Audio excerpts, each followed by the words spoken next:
Good morning and welcome to a morning practice. I'm Simon Greer. That's Tom Scott, the co-founder of the Nantucket Project and the chairman of the Nantucket Project. Hey, Tom. And we're joined today by Clare Cunningham. We're so excited to have you, Clare. Clare is an awesome musician.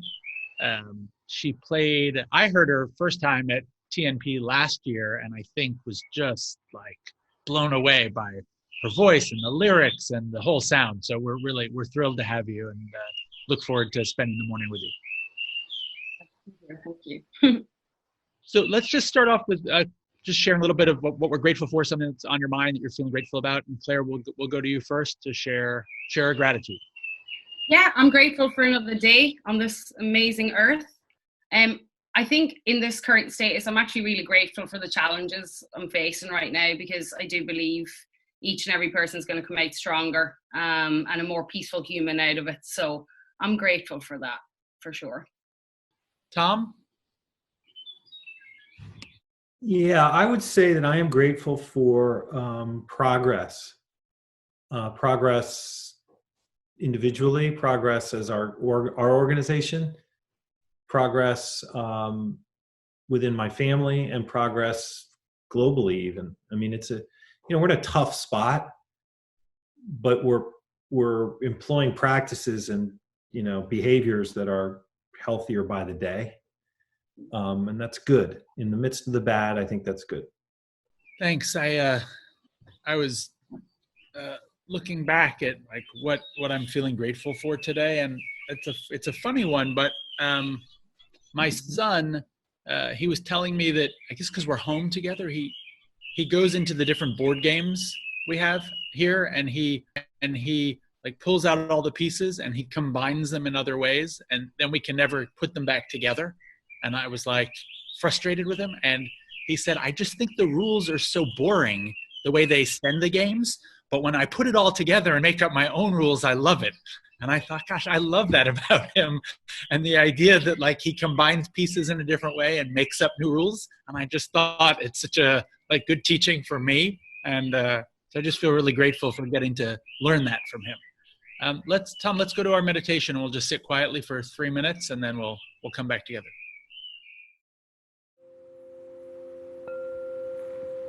We're going to start with a brief sound meditation. So just soften your gaze. You can even look down towards the floor. Notice your breath for a moment, anywhere in your body where it's easy for you to notice it. So that could be at the base of the nostrils. It can be gently moving in your chest. You might even feel the breath moving all the way down into your low belly. Allow your attention to float from sound to sound.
And all together, I'm gonna invite in a long breath through the nose for 4 counts. So breathing in, 2, 3, 4. Exhale through the mouth. Good. One more like that. Breathing in again, 2, 3, 4, and exhale through the mouth. This time, we're gonna exhale with a long extended ah, just on one tone. So your tone might not match mine. So breathing in nice and full.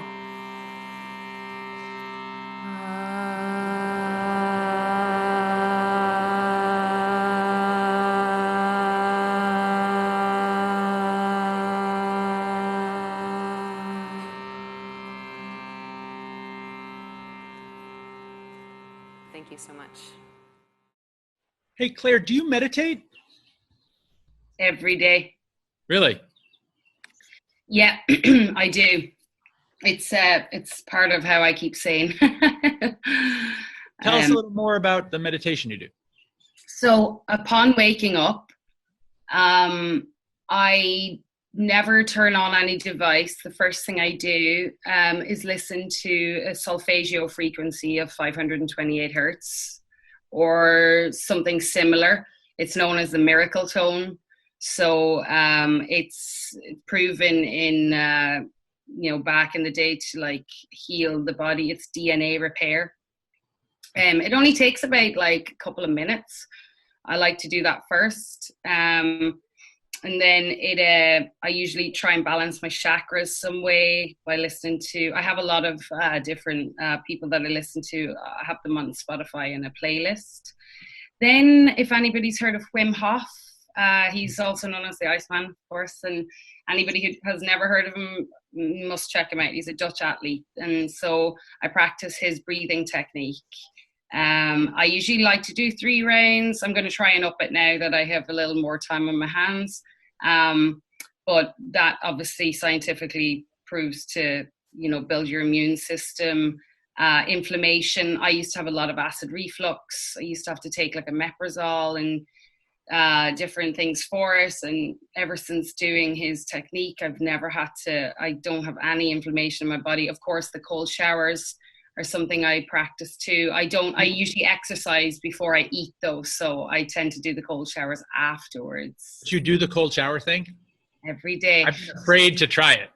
Oh, I'll tell you, a lot of people actually, that's the fear of trying to do it outweighs the actual benefits of if you just, you don't have to, like what I do as well, I don't tend to start off with a cold shower. Of course, it's nice. I don't have a hot shower, but I have a medium to warm shower initially if I need to just wash, and then I finish with a cold shower.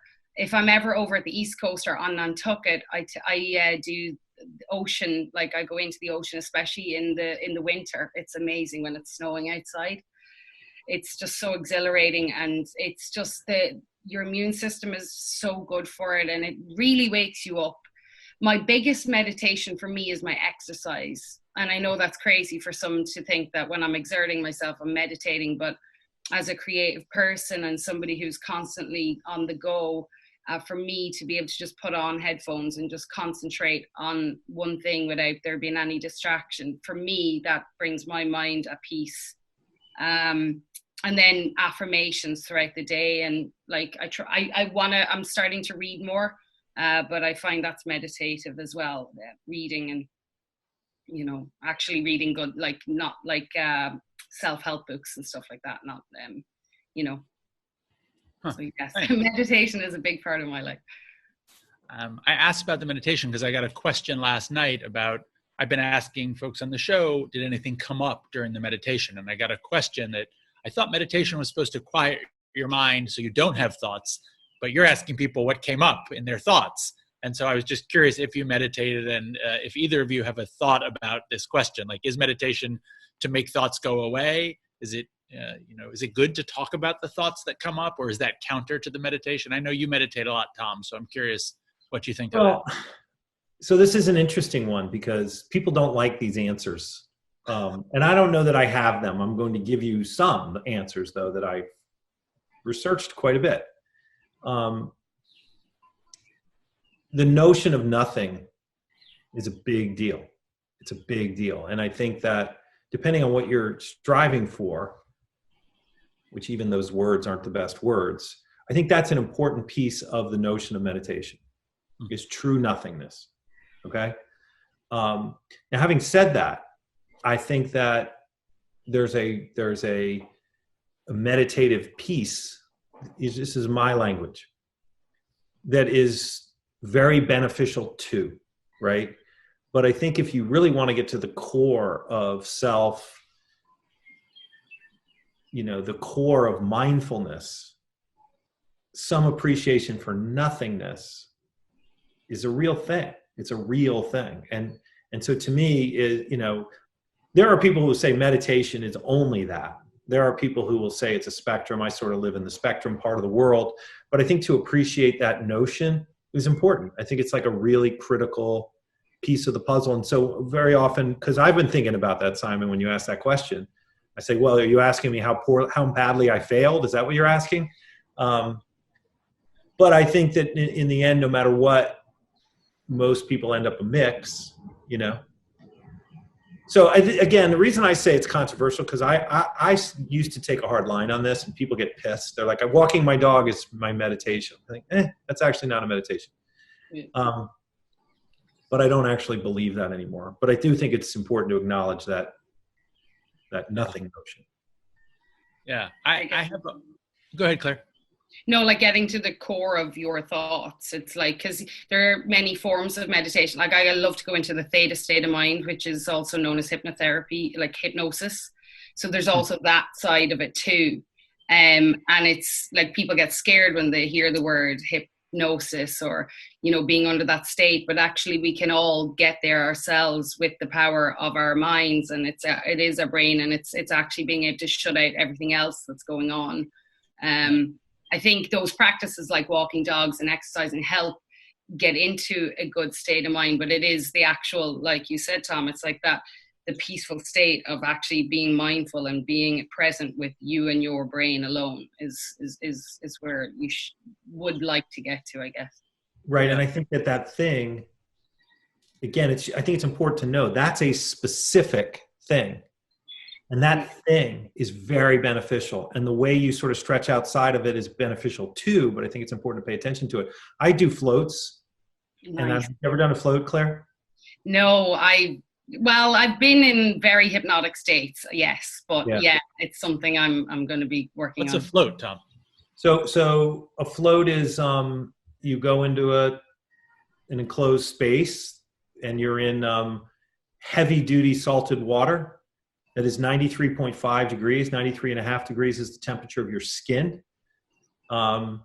It's totally dark, it's totally soundproof, and you float. You literally float. It's like, you're floating in a salt bath is what it is.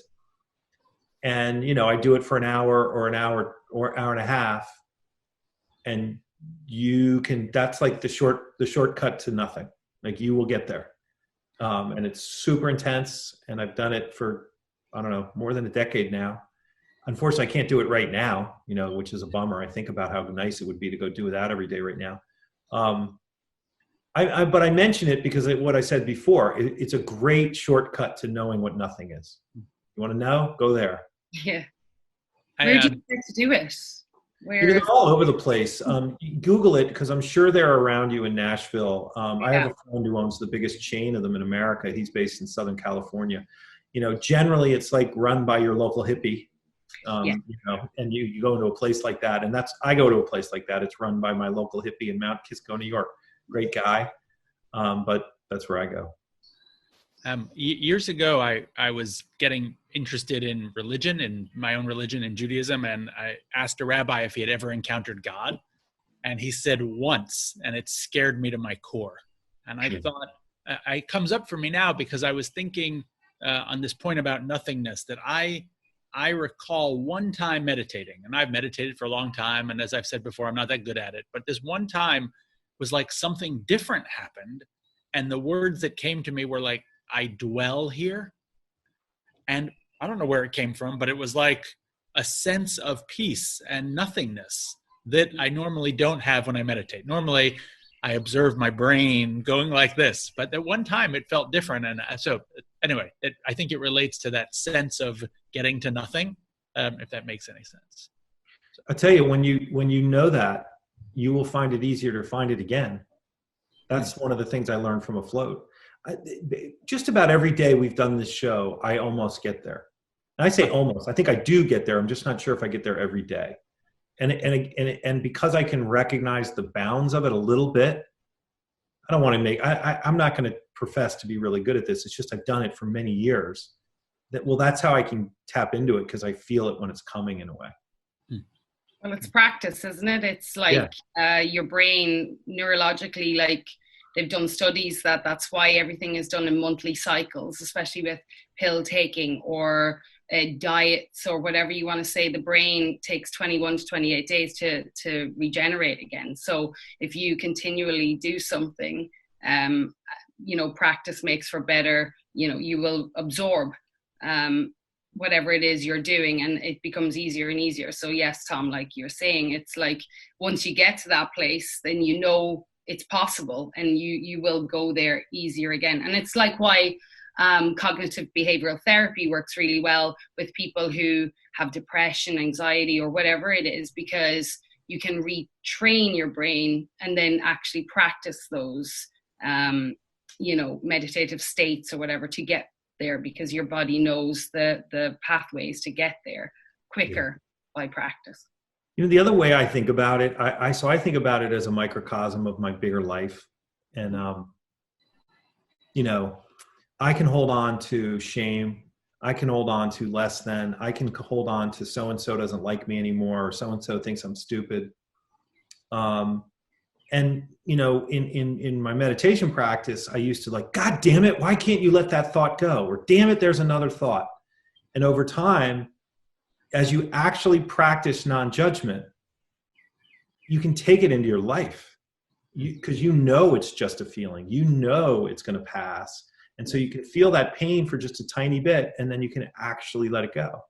And so for me, there's an absolute correlation between my overall state of peace and my practice of meditation. Have you ever heard of EFT? I don't know if I have. You would love EFT. EFT is emotional freedom tapping. So when a thought arises that you're not happy with, like, why does this person, treat me this way? These are the 7 points that you can tap on. And I can give you guys information on this. It's the one and only time you can get into a state of being. It opens up your energy channels to allow for the gunk out, so that you're open to receive good stuff. And it's, when you say something like, oh, why did that person do that to me? Or why am I feeling, this is the time to tap. And you literally you get very emotional on it, because you're opening up emotional channels throughout your body. And it's very, very well proven. You look at any health book or anybody like who does like homeopath stuff. I have a life and spiritual coach that has taught me it. And even as a kid, I was told about it, but never really fully looked into it. So that's a technique that would heal the world if everybody knew about it. Were you raised Catholic, Claire? I was, yeah. So growing up, in Ireland, especially, Catholicism was very, very strong. And, after everything that kind of went down, I always felt a little, I don't know, whenever I was standing in church or being around that, I always felt like it felt cult-based and I was saying words I didn't even understand. And I guess, like, yes, it was a forced thing upon us growing up. So I kind of left it a little bit and went more into, as you would probably call spirituality more. But yes, born and raised and grew up Catholic, very strict. Yeah, I was the same. And we talked about this earlier this week, Simon, but it's pretty hardcore religion in many ways. And, you learn how to feel shame. I mean, you know what the rules are. There's a scorekeeper. Yeah. And, it's pretty heavy. Here's the thing I want to be clear is, like, there's a part of it that is beautiful too. I went to see St. Francis do Christmas Mass this year in St. Peter's, and it was just beautiful. I got St. Francis, Pope Francis. Did I say St. Francis? Whatever. So we all got our stuff, and I don't want to overstate it, but it's part of who I am. I'm in agreement with you. I think there's a pro and a con of everything in life. But yes, actually personally as well, dealing with a culture. So things arise for you growing up, whether you're child, teenager, adulthood, and you can hone in on them there and then and sort them, as I do every day. If something comes up, I tap it out and I release it. The biggest thing for me, and has been throughout my whole life, has been the cultural bit in like the fear of God or the fear of different things. And just even as simple as receiving compliments. As an Irish culture, we do not do that. We slam them down because it's not a healthy thing to receive a compliment. And so I even just was reading one of my books yesterday, and that's a gratitude that you must start accepting, because you're not sending out good vibes when you throw back a compliment to somebody. But it's one that has been the hardest personally anyway for me, because it's a cultural thing. When you learn something, the neurological pathways that you create as a child keep with you until adulthood, but you can rejig and rechange and become a better person and change up your brain by different techniques, gratitude practices, tapping, all these kind of things. So, but yes. What part of Ireland are you from, Claire? I'm from a little village called Cullen, and Cullen is about 40 minutes north of Dublin originally. So very, very, very small village, one of the smallest in Ireland, actually, in the smallest counties. So again, that's hard because, it's only a couple of hundred people, and everything you do and say is out there for everybody. So yesterday my son asked me, Dad, what's our heritage? Can you walk me through it? And It's mostly Irish. I mean, it's mostly Ballinasloe. I don't know if you know where that is. Oh yeah, Ballinasloe. Yeah. And anyway, and just hearing some of the things like compliments, when you said that, I was like, man, we do not know how to do that in my upbringing. Like, you just don't know how to do that. Simon, I'm taking over your show here, though. No, it's fine. It was good. I was thinking you both shared so much, and maybe we could reflect on a lot of what was just said. Just grab our journals for 2 minutes and just write, because I think there was a lot of wisdom in what you both shared, and it resonated with me. So just take 2 minutes.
Take another few seconds to finish up what you're writing.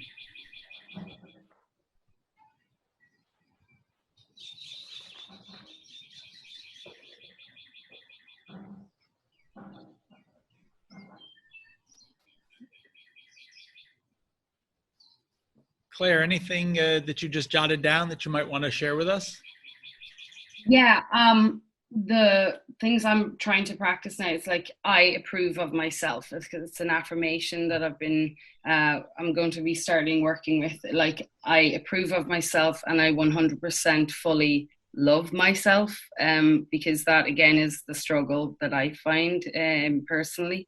And every day I'm becoming a better version of myself. And something like Tom said, like maybe I did or didn't get there today. I think just saying that like there is no pressure. Each day I'm learning and each day brings something new.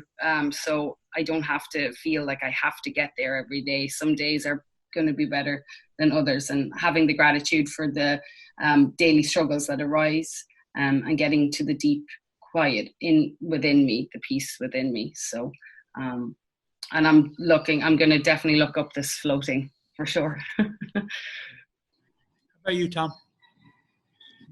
I wrote about, I'm tired of, and I have been, I'm older than you, Claire. Like I'm tired of running away from the negativity around being raised Catholic. And I don't want to overstate that because it wasn't that negative. I'm not proud, of course, of some of the behaviors of the church at large and some of those other matters.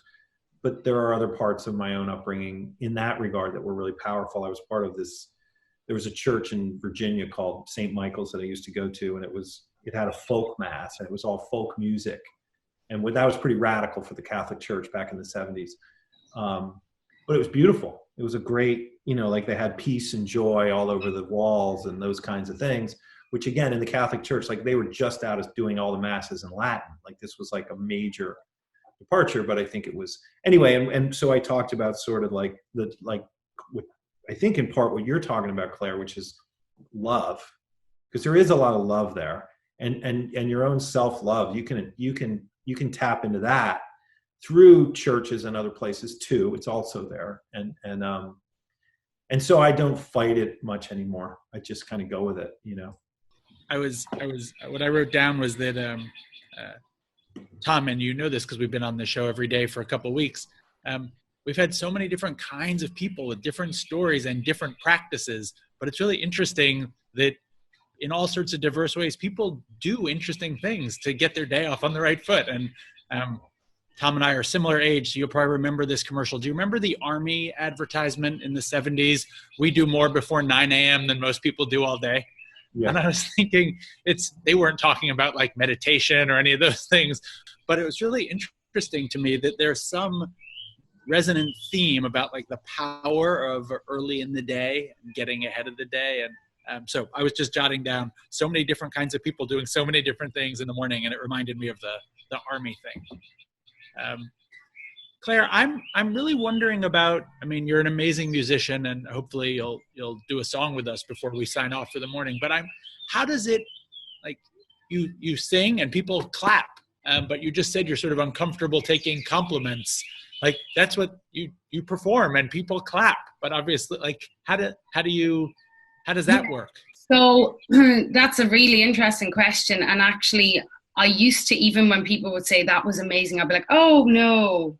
I would still continue to, and it did make me feel uncomfortable for a long time, getting, so much like gratitude and love. But I had to learn that, and almost I feel like when I'm on stage or was on stage, that I become a different person. So creativity, like I just go into a different realm.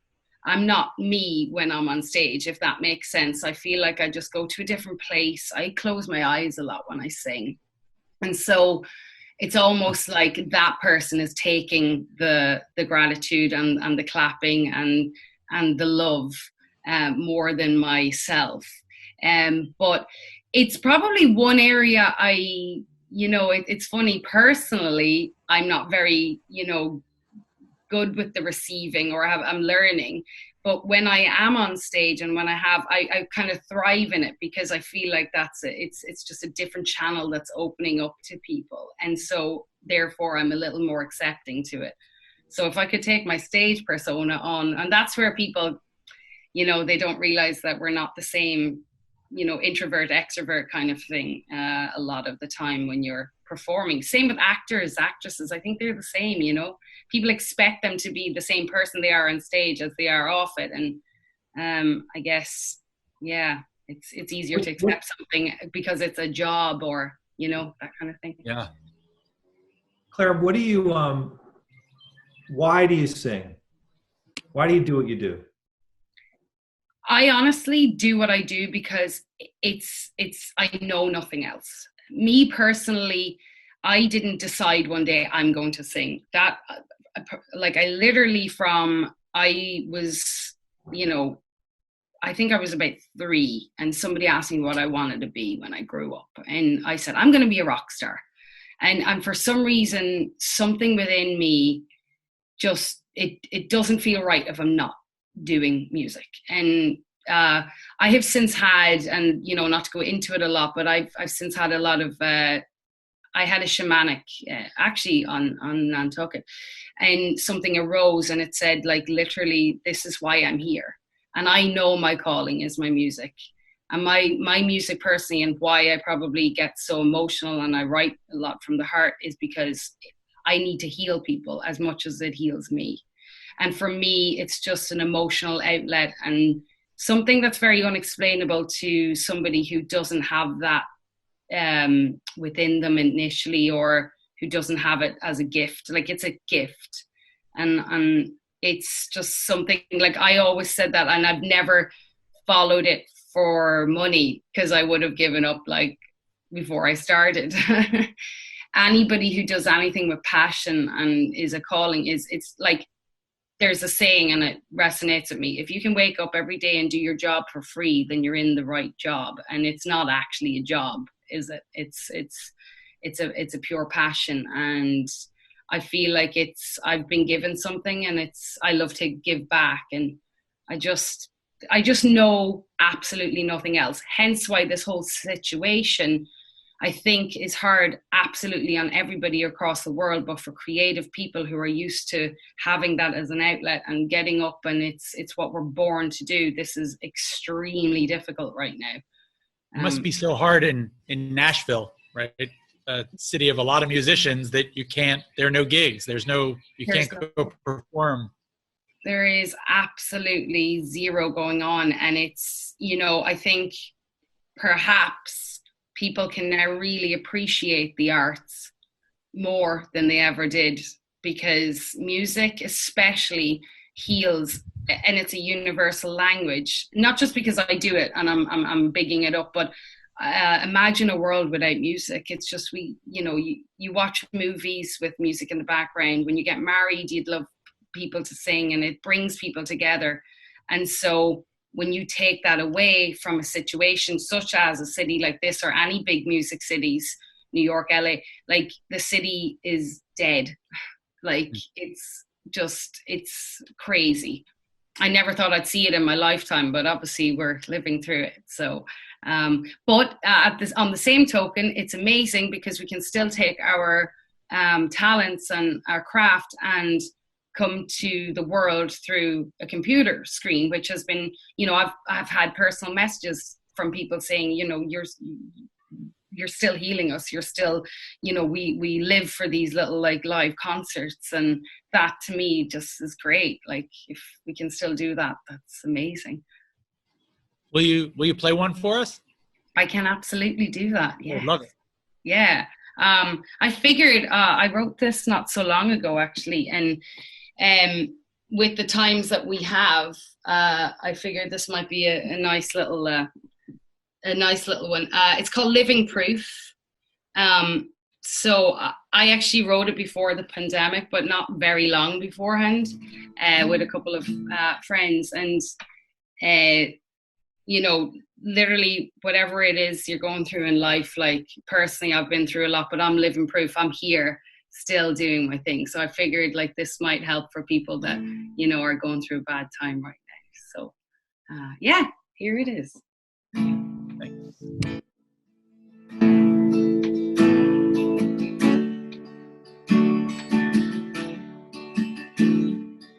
I know you're hurt. I know you're broken. I know you will to keep moving. mind spinning slowly, you can't catch your breath. There's no way out of the dark.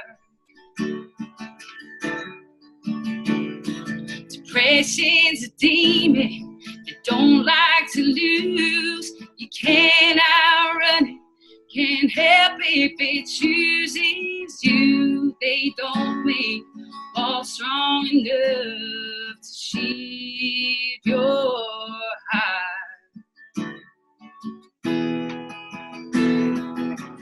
Take it from me, pain gets hungry. You don't have to let it swallow you. It's like a well with no water to hell. We believe in the lies are the truth.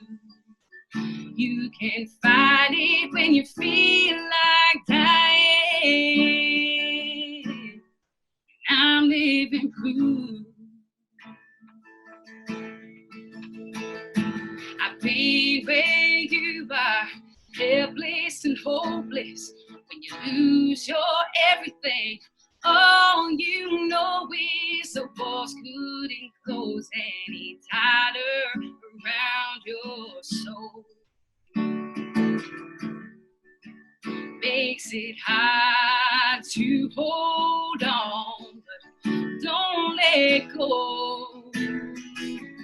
Take it from me, pain gets hungry. You don't have to let it swallow you. It's like a well with no water to hell. We believe in the lies are the truth. You can fight it when you feel like dying. And I'm living proof. I'm living proof. I'm living proof.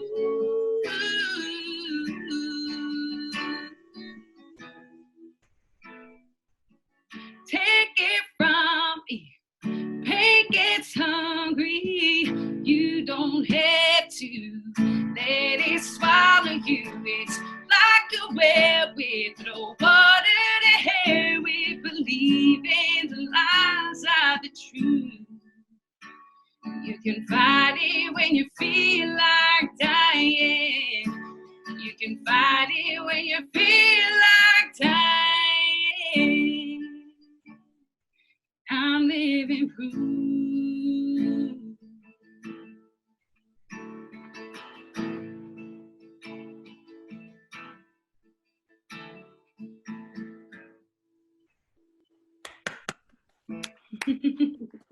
Yay, I can hear claps. See, that's something we don't get to hear now when we perform. It's like silent. Is it weird to sing to a computer? Yeah. Yeah. It's getting used to it, but it's definitely a strange comparison when you're, you know, and I'm a kind of, I feed off energy a lot.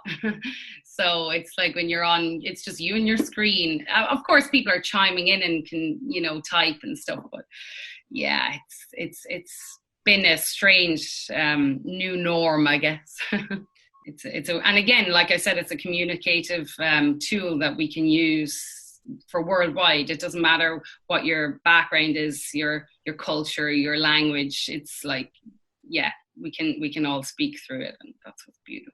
Claire, I'm certainly no musician, and I know you don't perform for the compliments, but because we talked about taking compliments, I want you to keep your eyes open and listen. You have an awesome voice, and you are a healer. And I thought she wrote that for the moment. Like, obviously she wrote that for the moment. So thank you for sharing it with us and for your gifts. We appreciate it. Can we get it, by the way, anywhere? That was only written maybe 3 weeks ago, 4 weeks ago. Yeah. So a lot of my material that I've been writing, because I write or was writing a lot like 7 days a week kind of writing. And so there's a lot of new stuff coming, but a lot of these never been released. So, which is actually the beauty of right now, because a lot of people are getting to hear a lot of material that isn't released, that I wouldn't get the chance to be more vulnerable, I guess. Coming online, you get to, give people, and I'm choosing songs as well when I'm online more so than I normally would, to try and heal as much as I can, because I know everybody has their own struggle with this, so yeah. Well, thank you so much for being with us this morning and sharing your practices and for your music and your healing, and it was great to connect with you, and good to see you as well, Tom. Thank you for having me. Thanks, Claire. See you guys. Bye. Thank you, Claire, too. Thank you.